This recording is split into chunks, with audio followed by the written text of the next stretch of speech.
প্রিয় দর্শক, বাংলাভি টেলিভিশনের ফেসবুক লাইভে আপনাদের সবাইকে স্বাগত জানাচ্ছি। সাথে আছি আমি সাকিব আহমদ মিঠু। আমরা আজকে যে 1 জুলাই থেকে সারা দেশে কঠোর লকডাউন শুরু হয়েছে, সেই লকডাউনের সকল পরিস্থিতি সিলেটের আমি আপনাদেরকে দেখানোর চেষ্টা করছি। আমরা বাংলাভি টেলিভিশনের সকল প্রতিনিধি সিলেটের প্রত্যেকটা জায়গা থেকে আমরা দেখাচ্ছি যে কি পরিস্থিতি। এই মুহূর্তে আছি আমরা ক্রিন ব্রিজের যে সম্মুখ, সেই দক্ষিণ সুরমা সাইড, সেই সাইটের দিকে আছি। আপনারা দেখতে পাচ্ছেন যে যে এই পার থেকে ওই পারে যাওয়ার চেষ্টা করছেন ব্রিজের দিক থেকে, সেখানে পুলিশের টহল টিম আছে। পুলিশের টহল টিম আসলে চেক করছে আসলে কি অবস্থা, কারা কি প্রবেশ করছেন, কোনো কারণ ছাড়া কেউ বাইরে আসছেন কিনা, মানে কোনো জরুরি প্রয়োজন ছাড়া যদি কেউ বাইরে আসেন তাহলে তাদেরকে জিজ্ঞাসাবাদের আওতায় নিয়ে আসা হচ্ছে। আপনারা জানেন যে কঠোর লকডাউনে শুরু হওয়ার সাথে সাথেই পুলিশ প্রশাসন সিলেট শহরে বিভিন্ন এলাকায় চেকপোস্ট বসিয়েছে এবং ও কারণে যারা কোনো কারণ ছাড়া বাইরে বের হচ্ছেন তাদেরকে জিজ্ঞাসাবাদ করছেন, এবং যে গাড়িগুলো আর কি বের হয়েছে সেগুলো আসলে কি কারণে বের হয়েছে, তাদের নির্দিষ্ট কোনো কারণে জবাবদিহিতা দিতে পারবেন কিনা সেই বিষয়ে তারা কথা বলছেন, এবং যারা ড্রাইভার আছেন, গাড়ির মালিক আছেন, তাদের সাথে কথা বলছেন। প্রিয় দর্শক, যেমনটা বলছিলাম যে শুধুমাত্র কিছু বিষয় দেখা গেছে যে যারা বাজার করবেন সকাল 9টা থেকে 5টা পর্যন্ত শুধু বাজারের জন্য বের হতে পারবেন, এবং খুব জরুরি যেমন চিকিৎসার জন্য বের হবেন বা কোনো খুব জরুরি প্রয়োজন তার, সেক্ষেত্রে তিনি বের হতে পারবেন। তাছাড়া কঠোর নির্দেশনা দেওয়া হয়েছে। আমরা দেখতে পেয়েছি সিলেট মেট্রোপলিটন পুলিশ কমিশনার তিনিও বলেছেন যে কারণ ছাড়া যদি কেউ বাইরে বের হন তাহলে তাকে শাস্তির আওতায় নিয়ে আসা হতে পারে।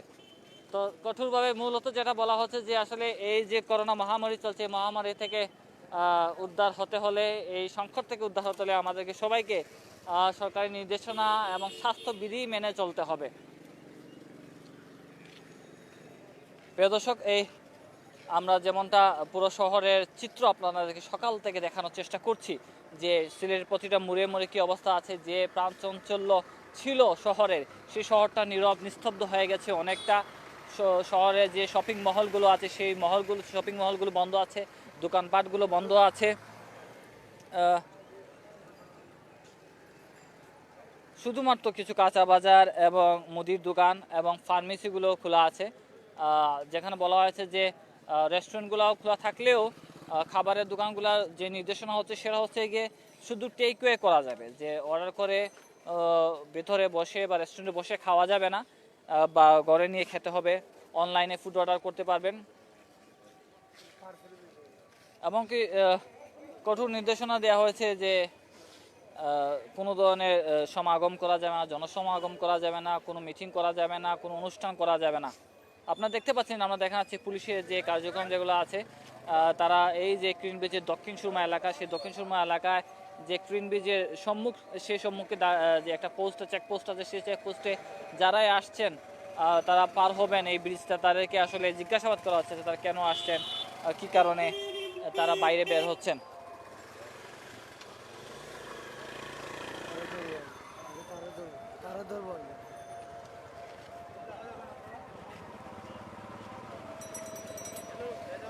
দেখতে পাচ্ছেন যে পুলিশ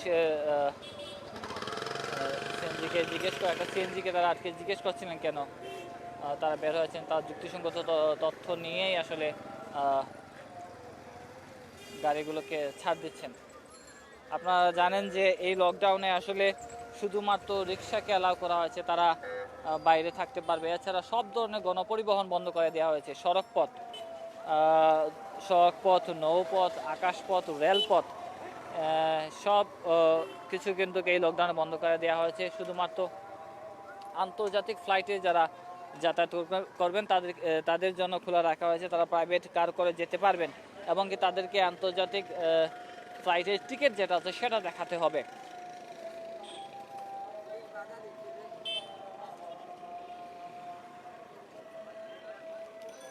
দর্শক, আমরা যেমনটা বলছিলাম যে আমরা একটু আপনাদেরকে সিলেটে কদমতলী বাস স্ট্যান্ড আছে, সেই বাস স্ট্যান্ডের দিকে যাব, সেখানে কি পরিস্থিতি সেটা আপনাদেরকে দেখানোর চেষ্টা করব।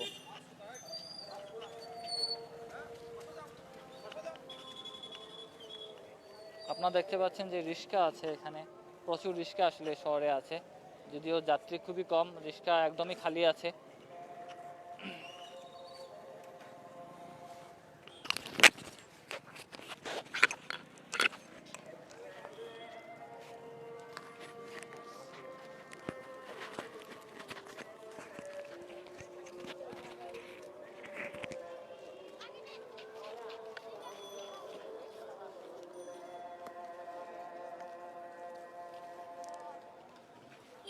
তো দর্শক আপনাদেরকে যেমনটা বলছিলাম যে শহরে বিভিন্ন মোড়ে মোড়ে আসলে পুলিশের চেকপোস্ট আছে, যে সেই পুলিশের যে চেকপোস্টগুলো আছে সেখানে প্রতিটা গাড়ি তাদের জবাবদিহিতা করতে হচ্ছে, তারা কেন বের হয়েছেন, কোনো কারণ ছাড়া বের হলে আসলেই যেটা বলা হচ্ছে তাদেরকে প্রতিটা গাড়িকে মামলা দেওয়া হবে এবং হচ্ছে যদি তাদের কাগজপত্র ঠিক না থাকে তাহলে মামলা দেওয়া হবে এবং তাদেরকে শাস্তির আওতায় নিয়ে আসা হতে পারে।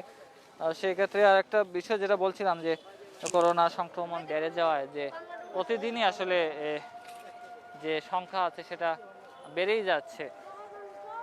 তো এই করোনা মহামারী এই সংকট থেকে উদ্ধার হতে হলে আমাদেরকে সকল স্বাস্থ্যবিধি এবং সরকারি নির্দেশনা মেনে চলতে হবে।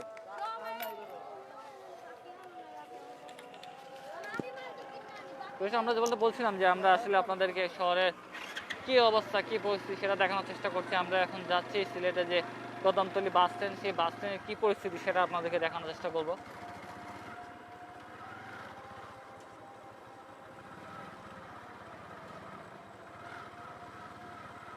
এই জায়গাগুলো তো আসলে বাসে এবং অন্যান্য গাড়ি পুরা ভরা থাকে। এই মুহূর্তে আমরা দেখতে পাচ্ছি কিছুটা খালি আছে এবং আশেপাশে সকল দোকানপাট বন্ধ রয়েছে।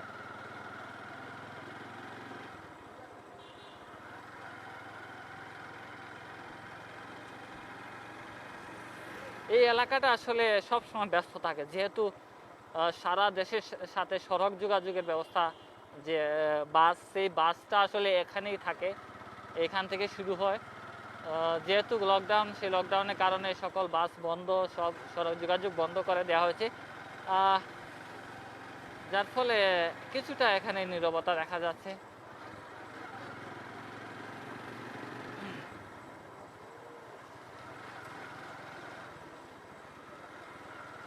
প্রিয় দর্শক, বাংলাদেশ টেলিভিশন ফেসবুক লাইভে আপনাদেরকে সবাইকে স্বাগত জানাচ্ছি, কারণ আপনারা যারা দেখছেন দূর দূরান্ত থেকে, আমরা চেষ্টা করছি আপনারা যারা ঘরে আছেন, ঘরে বসে আছেন, তাদের সবাইকে আমরা খবর পৌঁছে দেওয়ার চেষ্টা করছি কি পরিস্থিতি এই লকডাউনে।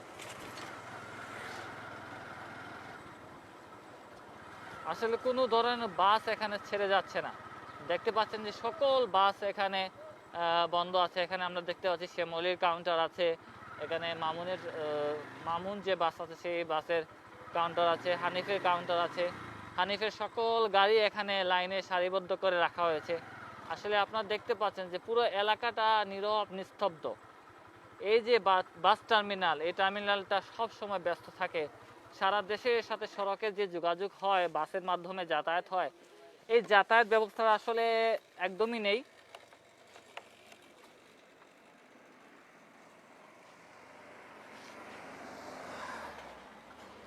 এই পরিবহন সেক্টরে আসলে চরম পর্যায়ে ধস নেমে যায়, কারণ হচ্ছে গিয়ে যেহেতু লকডাউন হয়, এই পরিবহন শ্রমিকরা বেকার হয়ে যান, তারা বসে থাকতে হয়। এর আগে আমরা দেখেছি নানান আন্দোলন হয়েছে লকডাউনে, কারণ হচ্ছে গিয়ে এই লকডাউনের কারণে তারা গাড়ি চালাতে পারেননি, তারা ঘরে বসে থাকতে হয়েছে, তারা খাবার পাননি, যার কারণে অনেক ধরনের আন্দোলন আমরা দেখতে পেয়েছি। দেখতে পাচ্ছেন যে এই জায়গাটা ভোর থেকে সারাদিন রাতই বলা যায় 24 ঘন্টা চরম ব্যস্ত থাকে। সেই ব্যস্ত এলাকাটা কিরকম নীরব নিস্তব্ধ।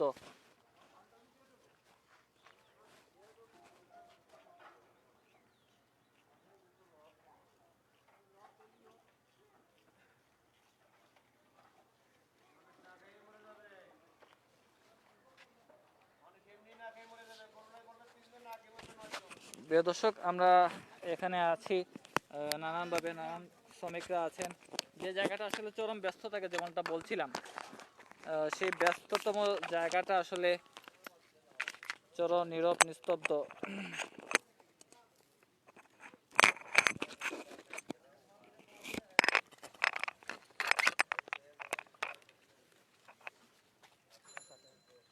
দর্শক, যেমনটা বলছিলাম যে এই শহরটা, এই জায়গাটা চরম ব্যস্ত। আপনারা দেখতে পাচ্ছেন চরম নিস্তব্ধ হয়ে পড়ে আছে। শুধুমাত্র কয়েকটি খাবারের দোকান এখানে খোলা আছে, আর ছাড়া যে যাত্রী নেই, শ্রমিক নেই, বাসগুলো পড়ে আছে। আমরা একজন মুরব্বী এখানে বসে আছেন, তার সাথে আসলে কথা বলার চেষ্টা করবো। আসলে আপনি কি করেন চাচা? গাড়ির সুপারভাইজার আছে ঢাকা সিলেট রোডের। এই যে লকডাউনে গাড়ি বন্ধ হয়ে গেছে, আপনাদের কি সমস্যা হচ্ছে, কি ক্ষতি হচ্ছে একটু যদি বলেন। আমরা তো না খেয়ে মারা যাবো। লকডাউনে যদি মারা যেতাম 5 জন, এখন মারা যাবো 15 জন। আমরা তো নিরুপায়ের উপরে রয়েছি, কোনো গাড়ি ঘোড়া কিচ্ছু চলে না। বাল বাচ্চা, মা বাপ, বাচ্চা কাচ্চা আছে, আত্মীয় স্বজন আছে, সবাই আমাদের উপর নির্ভর। আমরা এখন নীরবে বয়ে রয়েছি, গাড়ি ঘোড়া কিচ্ছু চলে নাই। 5 দিন ধরে সিলেট বসা, আমি ঢাকার স্টাফ, সিলেট রোডের গাড়ি, আমাকে তো নিরুপায় এখন। যাও 2-4 হাজার ছিল, তা তো খেয়ে শেষ করে লাইছি। এখন তো না খেয়ে মরার একটা ব্যবস্থা এসে পড়ছে আমাদের। নেতৃত্ব আছে, আমরা তো গরিব, এক হিসেবে তো গরিব তো করোনায় মরে না, মরে তো যারা হারাম খেয়ে বেশি খেলাছে তারা মরে। আমার নকল যারা কর্মজীবী তারা তো মরে না, মরে তো বড় লোকেই। কিন্তু তো এমন লকডাউন দিয়েছে, তাতে মানুষ এমনি মরে যাবে। নেতৃত্ব আছে, নেত্রীর ক্ষমতা নিয়ে বসে, আর যারা নেত্রীর চামচা চুমচা আছে তারাও তাকে ক্ষমতা নিয়ে বসে রয়েছে। আমাকে গরিবের তো কেউ নাই। আচ্ছা, যেহেতু একটা সংকটময় সময় চলছে, এখানে আপনারা বন্ধ, লকডাউন শুরু হয়ে গেছে, যদিও তারপরে বন্ধ রাখতে হচ্ছে আপনাদের আর কি। এই যে আপনারা ক্ষতিগ্রস্ত হচ্ছেন, সংসার চালাতে হয়, তা এই বিষয়ে সরকারের কাছে আপনাদের কোনো দাবি দাওয়া আছে? সরকার দাবি তো দিব না। সরকার বললো বৃহস্পতিবার লকডাউন, কঠোর লকডাউন। আমরা সেই অনুযায়ী গাড়ি নিয়ে রাস্তায় ছিলাম। হঠাৎ করে সন্ধ্যা বাজে বলে কালকে থেকে করোনা লকডাউন। কি করবো, বাধ্যমূলক গাড়ি নিয়ে যে বসে রয়েছে, ঢাকার গাড়ি, সিলেট রোডের গাড়ি, কিছু তো করার নাই। বাড়িও যাইতে বললাম না, ঢাকাও যাইতে বললাম না, এ জায়গাতে কেউ নাইও দেখার মতন। এবং ফটলি গাড়ি সব বন্ধ হয়ে গেছে, আমাকে মরণ ছাড়া বিকল্প কোনো রাস্তা নাই। গাড়ি নিয়ে গেলে মালিকের জাম ভেঙে ঢুকাই দিলে লাগবে 50,000 টাকা। মালিক মাসে পাইব না 50,000 টাকা ইনকাম। মালিকের দিক চাই, এই তো গাড়ি নিয়ে কোনো বসে রয়েছে, আমাকে দেখার মতো কেউ নাই, নিরুপায়। Thank you. আমরা কথা বলছিলাম একজন বাস শ্রমিক, যিনি আসলে ঢাকা থাকেন, ঢাকা থেকে এখানে বাস নিয়ে আসছিলেন, কিন্তু সিলেটে আটকা পড়েছেন। আসলে তার দুঃখ একটাই যে হলে এখানে আটকা পড়েছেন, তার বাড়িতে তার সংসার আছে, পরিবার আছে, তাদের খাবার কিভাবে জুটবে, তাদেরকে কিভাবে চালাবেন, যেহেতু তার দেখার কেউ নেই। একটা কষ্টের মধ্যে আছেন, যেহেতু তারা দাবি করেন যে আসলে তাদের সাহায্য সহযোগিতা যদি সংশ্লিষ্ট কর্তৃপক্ষ এবং কেউ যদি এগিয়ে আসেন, তাহলে তারা এই দুর্ভোগ, এই কষ্ট থেকে আসলে উদ্ধার হতে পারেন।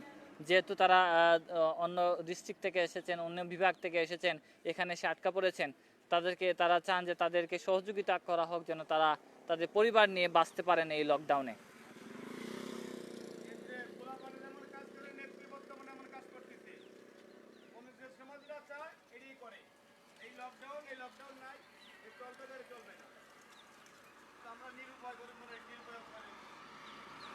প্রিয় দর্শক, বাংলাদেশ টেলিভিশন ফেসবুক লাইভে থাকার জন্য আপনাদের সবাইকে শুভেচ্ছা জানাচ্ছি। আমরা চাই যে এই লকডাউনে কি পরিস্থিতি শহরে, সেটা আপনাদেরকে সঠিকভাবে তুলে ধরার। আহ,